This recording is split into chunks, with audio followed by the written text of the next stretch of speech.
Sure. Here you go. I'm going to talk about the consequence of the Enron fraud. When the fraud was close to be discovered, a lot of important people started to abandon their positions between 2000 and 2001. Rebecca Mark, she left in August of 2000. She was the CEO of Azurix. Azurix is a water company service that was administered by Enron. And in November of 2000, Joseph Sutton left. He was a vice chairman of Enron. In May of 2001, the vice chairman, Jay Baxter, killed himself, and Thomas White and Low Pay.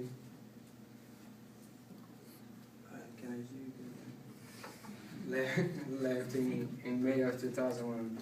Kenneth Rice and Jeffrey Skilling, both CEOs, they left in November in August of 2001.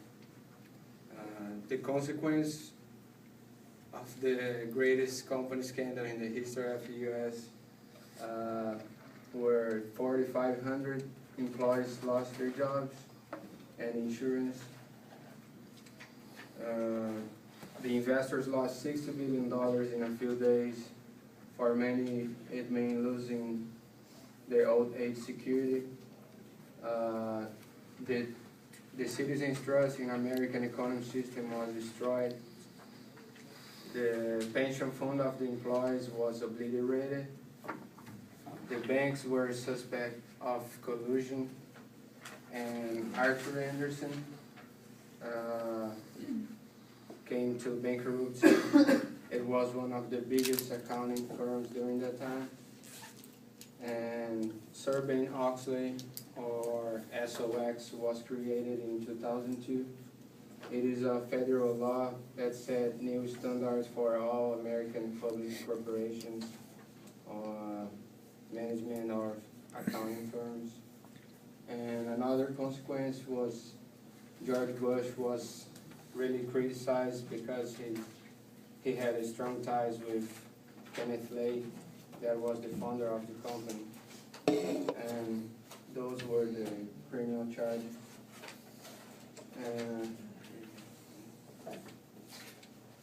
Post-bankruptcy, in 2004, Enron emerged from its bankruptcy, and the new board of directors issued 11 financial institutions for helping Lay and Fastow.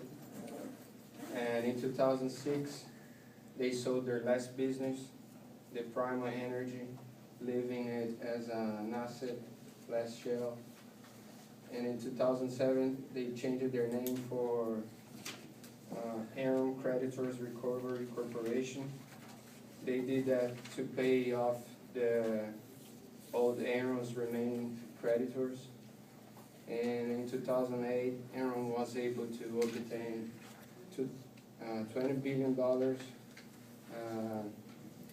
to distribute to their creditors as a result of the mega claims litigation.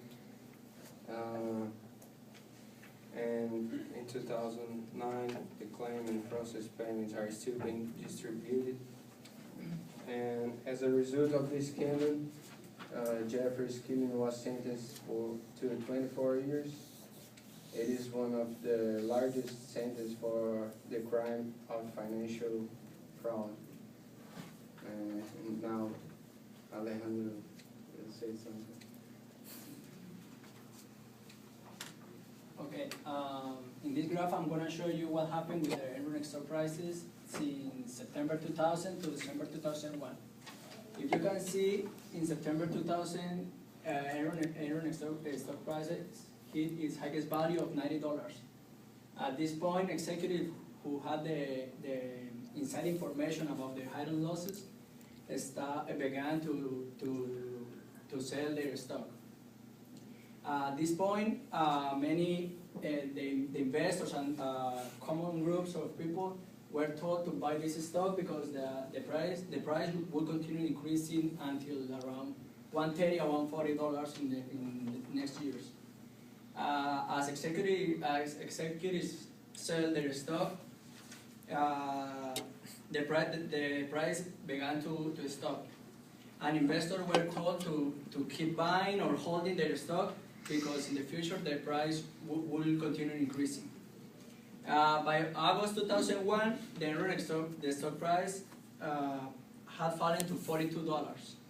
And many people and many investors still trust in Lei, and they keep buying some stock or holding because they believe that in the next years the price will increase, but every day they were losing money. By October 2001, the stock price had fallen to around $15, and many people saw the perfect opportunity to buy Enron stock. By December, the Enron stock, the stock price had fallen under 50 cents, and Enron filed bankrupt.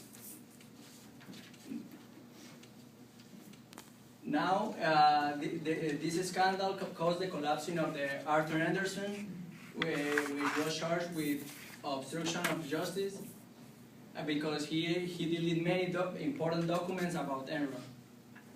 This scandal combined with other accounting scandals caused that people lost the confidence and the credibility about the accounting profession.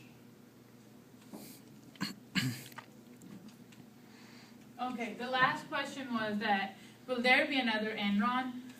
Well, yes, because since Enron, it's not that the fraud has stopped, even though the accounting things have, the principles have become even more stricter, but still